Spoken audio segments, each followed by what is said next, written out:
누가복음 1장 57절부터 우리 80절까지인데요. 한번 쭉 같이 한번 쭉 읽어보겠습니다. 57절에서 80절까지. 자, 시작.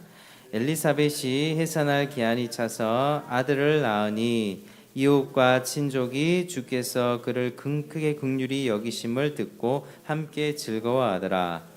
8일이 되매 아이를 할례하러 와서 그 아버지의 이름을 따라 사가랴라 하고자 하더니 그 어머니가 대답하여 이르되 아니라 요한이라 할 것이라 하매 그들이 이르되 내 친족 중에 이 이름으로 이름한 이가 없다 하고 그의 아버지께 몸짓하여 무엇으로 이름을 지으려 하는가 물으니 그가 서판을 달라 하여 그 이름을 요한이라 쓰매 다 놀랍게 여기더라. 이에 그 입이 곧 열리고 혀가 풀리며 말을 하여 하나님을 찬송하니 그 근처에 사는 자가 다 두려워하고 이 모든 말이 온 유대 산골에 두루퍼지매 듣는 사람이 다 이 말을 마음에 두며 이르되 이 아이가 장차 어찌 될까 하니 이는 주의 손이 그와 함께 하심이르라.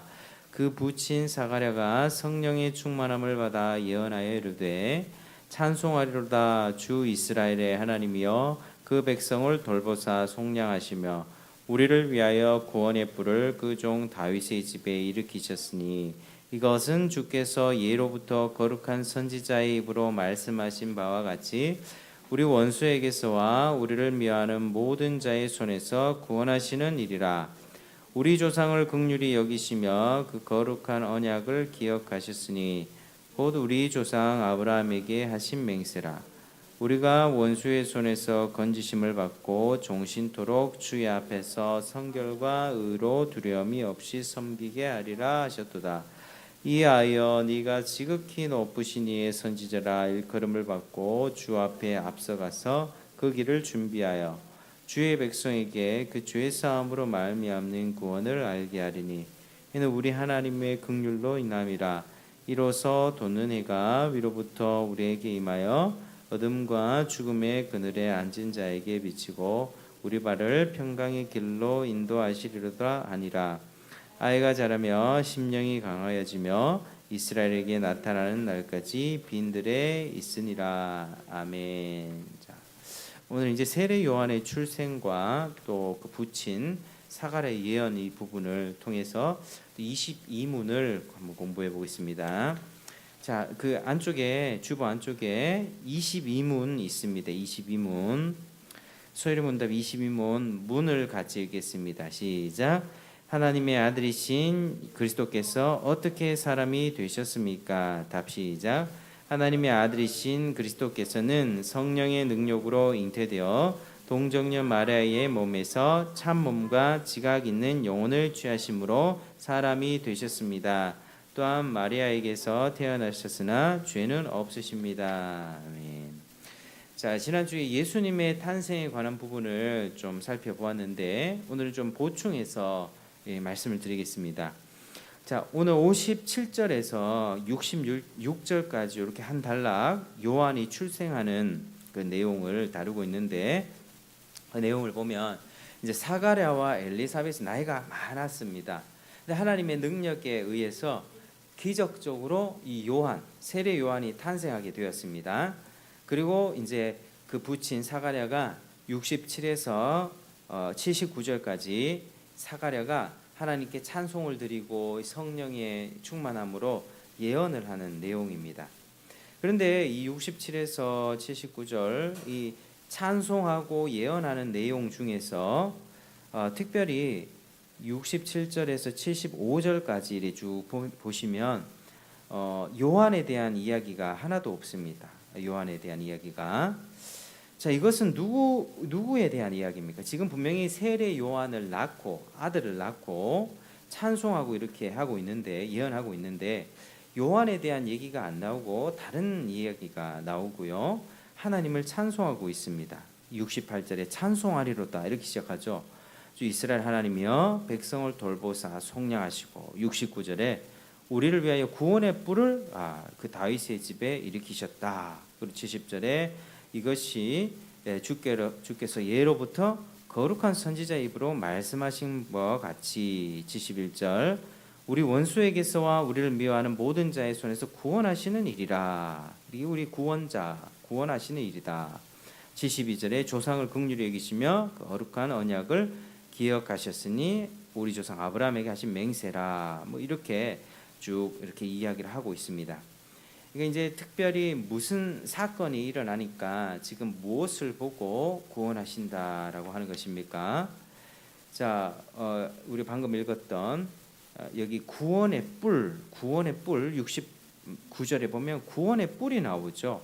이 구원의 뿔이 누구겠습니까? 바로 예수님입니다. 구원의 뿔을 그 종 다윗의 집에 일으키셨으니 예수님.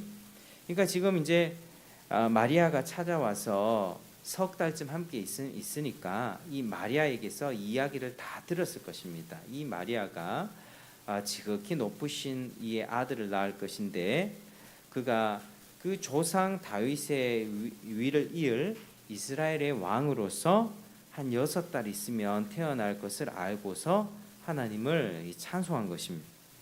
지금 이 사가랴와 엘리사벳은 나이가 많아서 노년의 아들을 낳은 상황이라 아무래도 자기 아들을 얻은 것에 대한 기쁨과 복을 전하는 마음이 가득했을 텐데 이 사가랴는 지금 그렇지 않습니다. 자기 아들을 얻은 기쁨보다 먼저 하나님의 관점에서 하나님의 나라와 그 의를 생각하고 있습니다.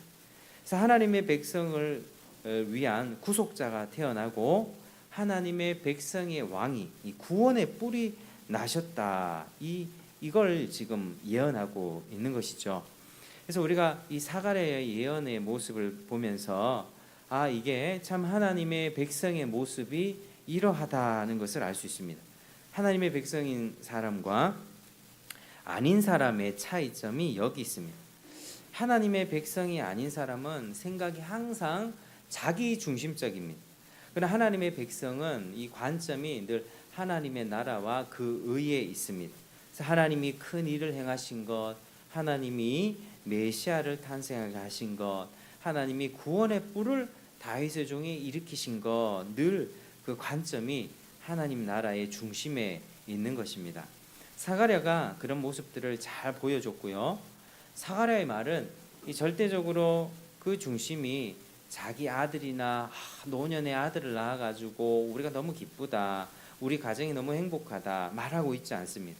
하나님이 구원의 뿔을 내셨다, 메시아를 탄생케 하셨다, 하나님의 큰 일과 기적을 그렇게 말하고 있습니다. 그게 그의 자세였습니다.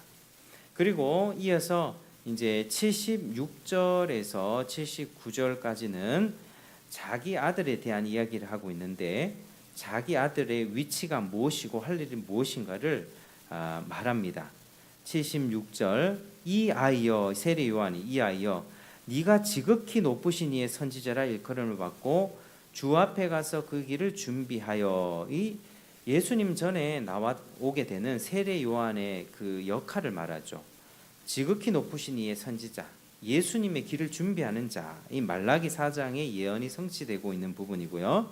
77절에 주의 백성에게 그 죄 사함으로 말미암는 구원을 알게 하리니 이 요한이 뭘 했습니까? 나중에 와서 이제 죄 사함을 받게 하는 회개의 세례를 선포했죠. 회개하라, 천국이 가까이 왔다. 예수님이 오시기 직전에 400년 동안 이 선지자의 계보가 완전히 막혀 있었습니다. 말라기 이후로 이스라엘 백성들은 흑암 가운데 아무도 하나님의 선지자가 와서 하나님 뜻이 이렇다 저렇다를 말해준 사람이 없었는데 400년 만에 처음으로 이 요한이 오게 된 것이죠. 그래서 이제 요한이 하는 그 역할이 그 길을 준비하고 이제 400년 동안 너무나도 이 이스라엘 백성들은 마음도 무뎌져 있고 이제 열강들의 공격과 핍박을 당하면서 식민 통치 당하면서 하나님은 어디 계신가? 그러나 메시아가 오리라고 하는 메시아 고대 사상을 가지고 있으면서 그런 혼란 속에 있었습니다. 근데 이제 그렇게 막 울퉁불퉁하고 뭐 이렇게 고르지 않는 길을 이렇게 싹 평평하게 길을 고른 것처럼 세례 요한이 예수님이 딱 오셔가지고 이렇게 얘기하는 것보다 먼저 세례 요한이 예열을 한 거죠. 먼저 예수님을 받아들일 수 있는 그런 마음 상태를 준비하기 위해서 먼저 사역을 그렇게 한 것입니다. 그 사역을 이제 77절에 얘기하는 것입니다. 그 주의 백성에게 그 죄 사함으로 말미암는 구원을 알게 하리니 이렇게 말하는 것이고요. 78절에 이는 우리 하나님의 긍휼로 인함이라 이로써 돋는 해가 위로부터 우리에게 임하여 어둠과 죽음의 그늘에 앉은 자에게 비치고 우리 발을 평강의 길로 인도하시리로다 이렇게 말씀합니다. 이 모든 일들이 하나님의 긍휼로 되었다. 하나님이 이 백성들을 불쌍히 여기심으로 그렇게 된 것이다 말씀하면서 돋는 해는 말라기 4장 2절에 공의로운 해가 떠올라서 치료하는 광선을 비추리니라는 예언이 있습니다. 그러니까 이제 말라기의 예언을 그대로 성취하게 되는 내용을 여기서 말하고 있는 것이죠. 그래서 이제 하나님의 일하시면은요 이렇게 늘 단계적으로 일하시는데 예수님을 구약에서 보내준다고 수없이 예언을 하고 했지만 예수님을 이렇게 또 신약이 와가지고 갑자기 딱 보내주신 게 아니라 세례 요한이라고 하는 사람을 통해서 먼저는 죄 사함을 알게 하는 회개를 선포하고 그들이 죽게 돌아올 수 있는 마음을 먼저 준비시켜 주면서 이렇게 예수님이 딱 오신 것입니다. 이게 하나님의 일하시는 방법이 늘 하나님은 모든 일을 정확하게 계획하시고 또 그 계획을 자신의 시간표에 따라서 한 단계 한 단계씩 그렇게 이루어 가시는 게 이제 하나님이 일하시는 방식이죠. 그래서 이제 우리는 일하다 보면은 뭐 깜빡할 수도 있고 이 일을 해야 되는데 뭐 못 해가지고 갑자기 이렇게 막 급하게 막 처리할 때가 있지만 하나님은 절대로 그렇게 하지 않고 하나님은 모든 일을 그 섭리 가운데 순차적으로 하나님 자신의 타이밍을 가지고 자신의 타임 테이블을 가지고 그렇게 일을 하셨던 것입니다. 그래서 요한의 신분 늘 그렇게 말하고 있는데 요한이 나중에 커서 뭐라고 얘기했습니까? 그는 흥하여야 하겠고 나는 쇠하여야 하리라. 한번 따라하시겠습니다. 그는 흥하여야 하겠고 나는 쇠하여야 하리라. 나는 쇠하여야 하리라. 이 요한은 자기 역할을 너무 잘 알고 있었습니다. 요한은 모태로부터 거듭난 사람으로 모태로부터 성령 충만하게 태어났거든요. 아주 놀라운 사람입니다. 태어나자마자 주님을 알고 있는 상태에 태어난 거예요. 이 아버지도 자기의 자기 아들의 위치와 역할을 너무나도 잘 말하고 있는 거죠. 이 아들은 태어나서 주님의 길을 예배하는 그런 인생을 살게 될 것이다. 그래서 이 세례 요한은 짧고 굵은 인생을 살았죠. 짧고 예수님보다 6개월 일찍 태어나서 예수님의 공생의 기간에 30 혹은 31살 정도 그때에 짧고 굵게 예수님이 딱 오셔가지고 활약하기 시작하면서 아주 그냥 그는 스르르 무대에서 사라져 버렸습니다. 그래서 참수당하고 아주 고통 가운데 죽게 되었죠. 그래서 이 사가랴가 그런 자기 아들을 생각할 때 하나님의 뜻 안에서 생각하고 또 하나님의 역사 안에서 그렇게 말을 합니다. 이게 우리의 자세여야만 합니다. 그것을 가르쳐 줍니다. 우리가 하나님의 나라와 의를 먼저 구하거나 생각하고 있지 않고 내 나라 또 내 가정 내 아들 온통 내 것만 생각하고 있다면 이 신학이 뭔가 이 신앙에 문제가 생긴 것이죠. 우리 마음에 성령이 소멸되고 있다는 아마 증거일 것입니다. 그래서 우리가 우리 마음을 좀 돌아보면서 만일 그렇다면 우리 마음의 중심이 나로 가 있던 중심이 하나님으로 가게 되기를 그렇게 회복되기를 축복합니다. 자, 그러면 이제 지난번에 예수님이 성령의 능력으로 잉태되어서 동정녀 마리아의 몸에서 태어나셨으나 죄는 없으시다고 배웠는데 조금 더 보충 설명드리겠습니다. 두 가지를. 자, 첫 번째 한번 따라하시겠습니다. 참 몸과 지각 있는 영혼을 취하셨다. 시작. 참 몸과 지각 있는 영혼을 취하셨다. 몸과 영혼, 몸, 육체와 영혼 이 두 가지가 인간이 가지는 본성의 요소죠. 인간이라고 한다면 몸도 있고 영혼도 있습니다. 이집트에 콥틱 교회가 있었는데요. 이 교회는 예수님의 신성을 너무 믿었습니다. 예수님이 하나님의 아들이고 지극히 높으신 분의 아들이며 그분의 영원하신 분이 다 너무 믿은 나머지 인성을 별로 믿지 않았습니다. 어떻게 그렇게 높으신 분이 낮아질 수 있는가라고 생각한 나머지 그분을 온전한 사람으로 생각을 하지 않았던 거죠. 근데 기독교 역사상 이걸 이제 단속론이고 이단으로 정제된 그 사상이라고 합니다. 단속론이라고 합니다. 그러니까 예수님은 신성과 인성을 다 가지신 분인데 어떻게 그렇게 높으신 분이 이 천한 몸을 입을 수 있겠느냐라고 인간적으로 생각을 한 나머지 이 인성을 부인하게 되었던 것이죠. 그러나 우리가 22문에서 말씀하고 있는 것은 예수님은 참 몸과 지각 있는 영혼을 취하셨다라고 하는 이 진리입니다. 짐승과 달리 지각 있는 영혼을 취하셨다. 그리스도는 배가 고플 때 배가 고프셨고요. 또 목도 마르셨고 피곤할 때 또 주무시고 또 슬퍼하고 기뻐하셨습니다. 우리 인간과 똑같이 사셨습니다. 그리고 자라가면서 지혜가 자랐다, 지혜가 자랐다 그렇게 하고 있습니다. 그러니까 육체도 활동했고 영혼의 활동도 늘 함께 있었던 것입니다. 따라서 이 부분이 우리에게 주는 유익은 예수님은 우리가 시험에 빠졌을 때에 우리가 시험에 빠지고 어려움에 빠졌을 때에 우리를 너무나도 잘 이해하고 도우실 수 있다라고 하는 사실입니다. 왜냐하면 주님이 똑같이 사셨으니까요. 이 인간의 몸을 입고 영혼을 가지고 살아가면서 겪는 여러 가지 어려움과 시험과 또 여러 가지 그런 부분들에 대해서 우리 주님이 너무나도 잘 알고 있기에 그래서 우리가 신앙생활하면서 어려움이 생기면 어떤 걸 묵상해야 되겠습니까? 예수님이 지금 나의 어려움을 가장 잘 알고 계신다.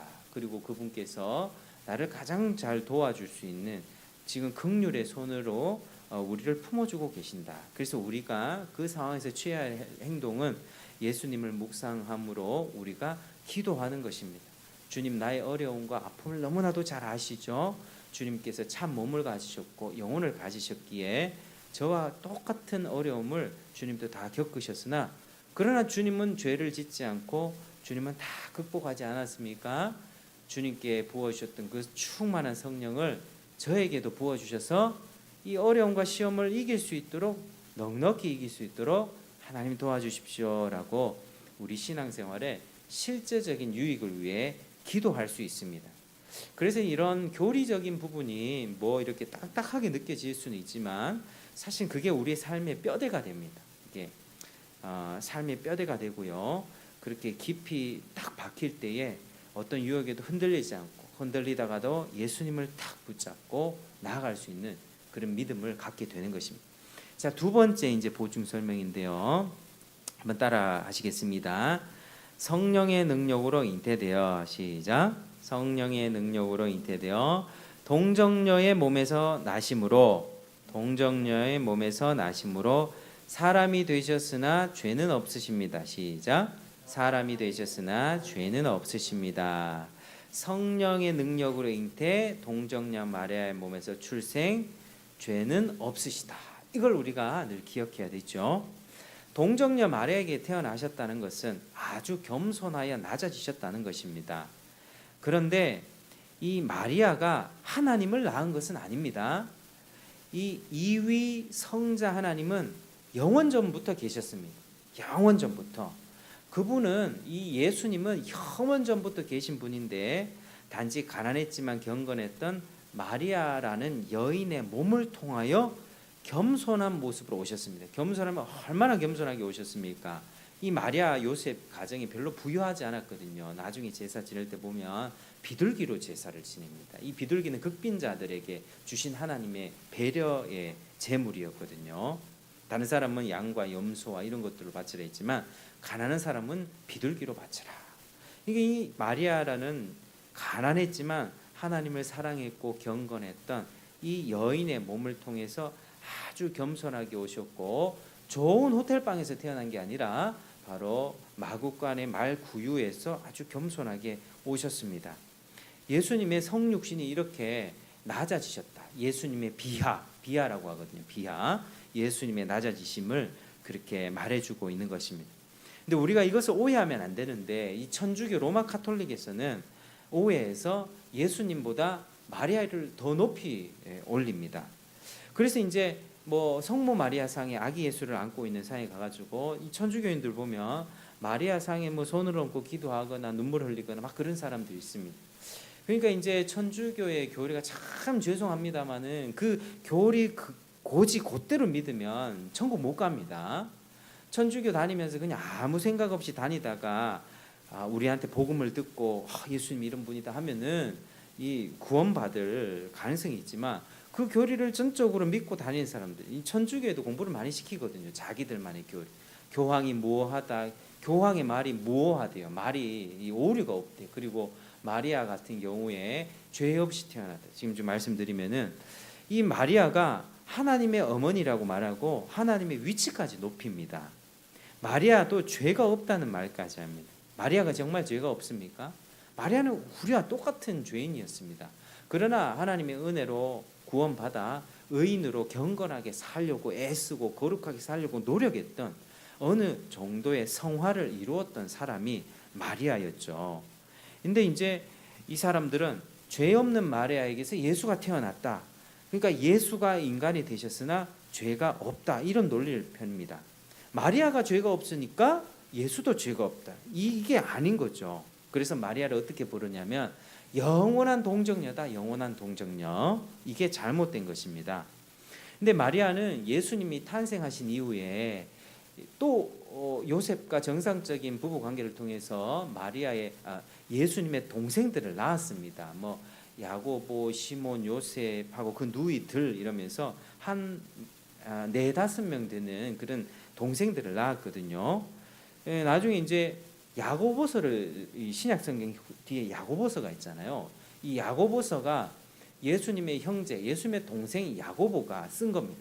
예수님의 동생 야고보는 처음에는 예수님의 형이었으니까 마리아가 첫 번째로 요셉과 부부관계 하지 않았을 때 성령의 능력으로 예수님을 낳았으니까요.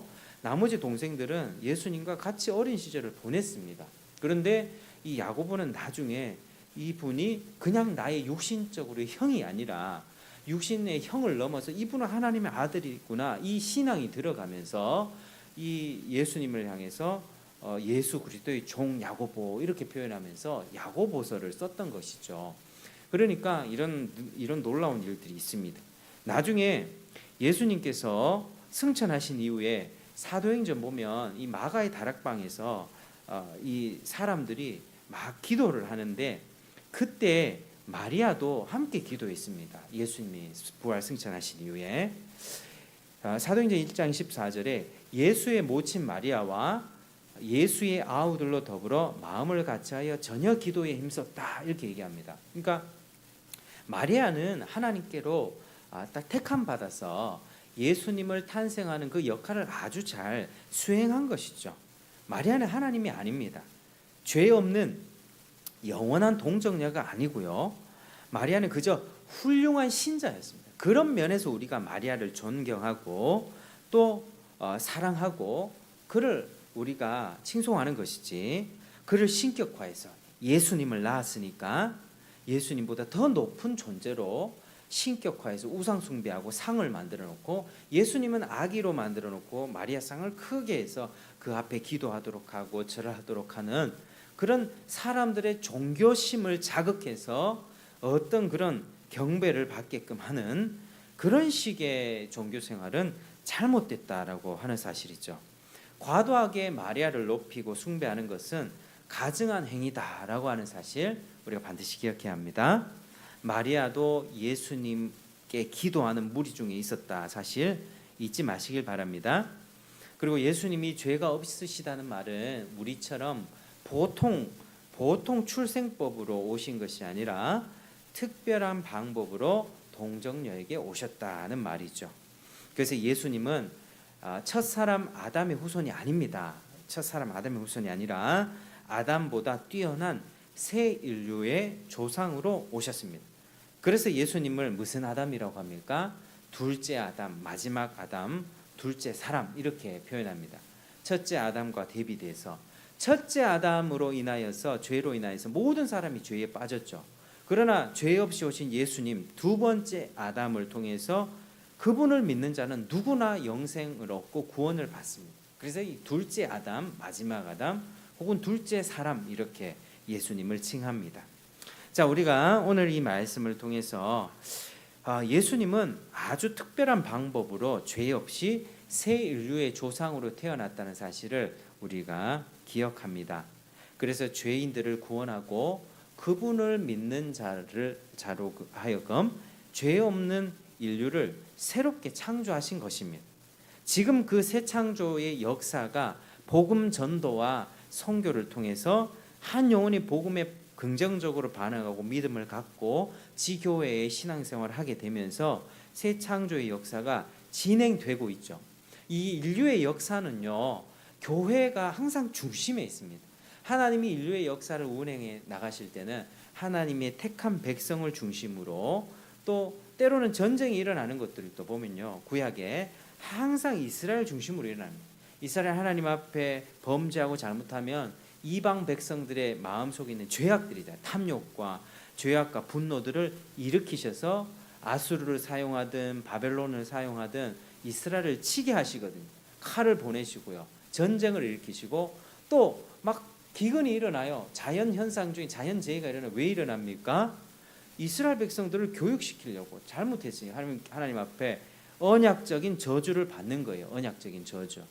시내산에서 언약 맺을 때 분명히 말씀하시고, 축복, 너희가 순종하면 축복, 그리고 나가도 복 받고 들어와도 복 받고 뭐 떡 반죽 그릇에도 복 받고 모든 게 복 받는데, 그러나 불순종하면 저주 받을 것이다, 쫓겨날 것이다, 두드려 맞을 것이다 이랬는데, 불순종할 때마다 두드려 맞았던 것이죠.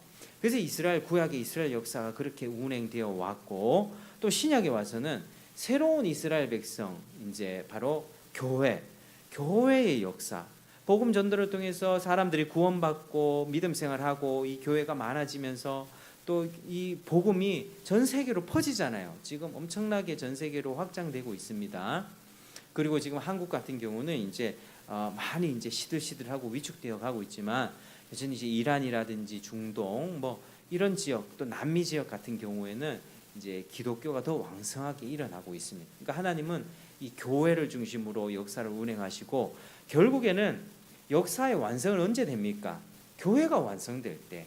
이제 지구상에 있는 모든 사람들 중에 하나님의 창세전에 그 이름을 세 글자를 다 기억하시고 그 모든 예정된 사람을 다 구원하셨을 때 그 교회가 완전히 완성됐어요. 지금 또 이제 앞으로 태어날 아이들도 있고 새로운 또 이제 후손들이 나오지 않겠습니까? 그 후손 중에는 분명히 하나님이 택한 백성이 있습니다.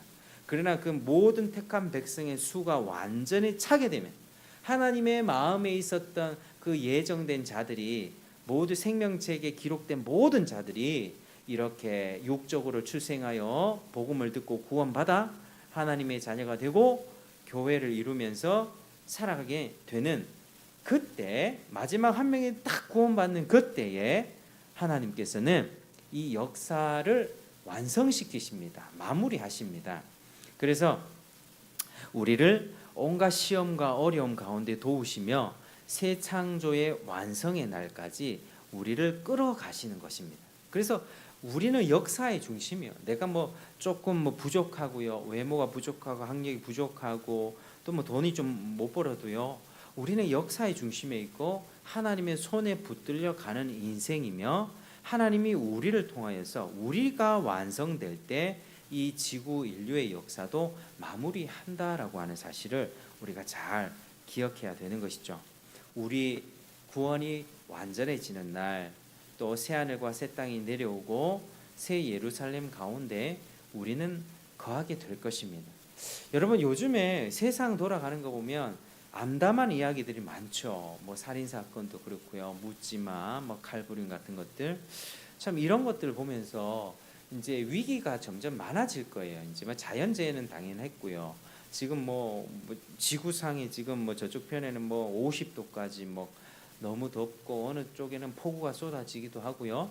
자연재해도 그렇고 또 뭐 사람들의 폭력성과 완악함들 그리고 창조 질서를 뒤엎어 버리는 문제는요.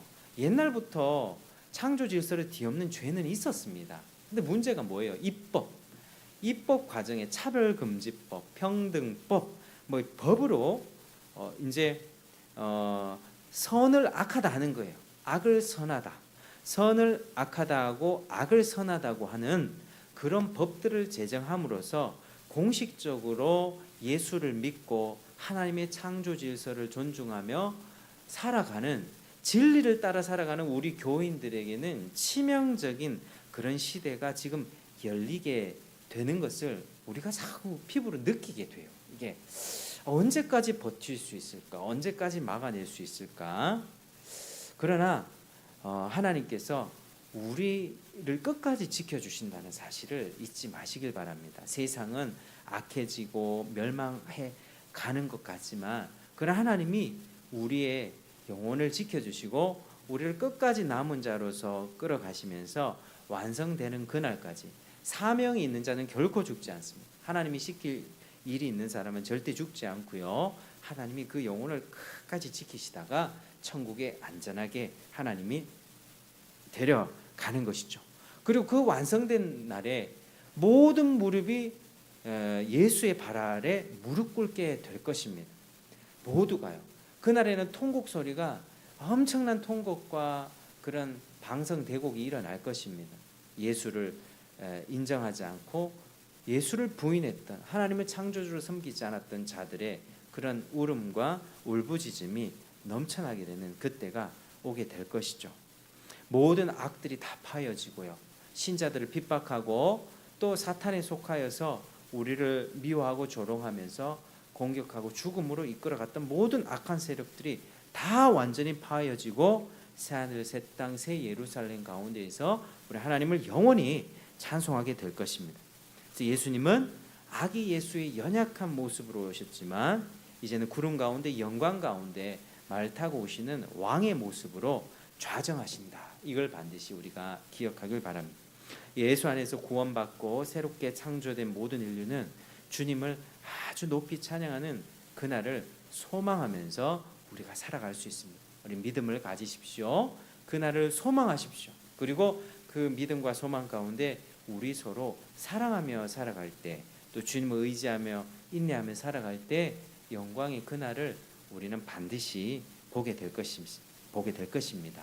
그래서 우리 예수님의 탄생에 관해서 오늘 동정녀로부터 죄 없는 출생, 참몸과 지각 있는 영혼을 취하셨고 그분은 동정녀 마리아의 몸에서 나심으로 죄는 없이 태어나셨다. 이 부분을 우리가 기억하시면서 우리의 삶 가운데 어려움과 또 위기가 또 시험과 또 여러 가지 고난이 닥칠 때 주님 붙들고 가시면 주님이 끝까지 책임지십니다. 그래서 하나님의 사랑 안에 거하는 여러분 되시기를 주의 이름으로 축복합니다. 이렇게 기도하겠습니다.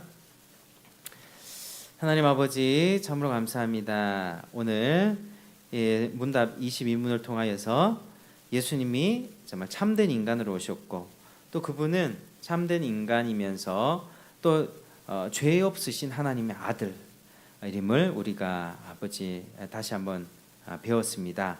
늘 기억하기 원합니다. 어떤 어려움 속에서도 주님께서 우리를 도와주신다는 사실을 깨닫고 주님을 의지하게 도와주시고 또 우리 주님께서 정말 이 역사의 운행을 우리 교회를 중심으로 운행하시면서 완성되는 그날까지 우리를 지켜주시고 영광의 왕으로서 좌정하시는 그날까지 우리가 인내하며 또 주님 붙들고 살아갈 수 있도록 도와주시옵소서.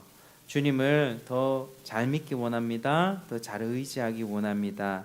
아버지 뒤로 물러서서 후퇴하는 믿음 가지지 않기 원합니다. 감사드립니다. 예수님 이름으로 기도합니다. 아멘.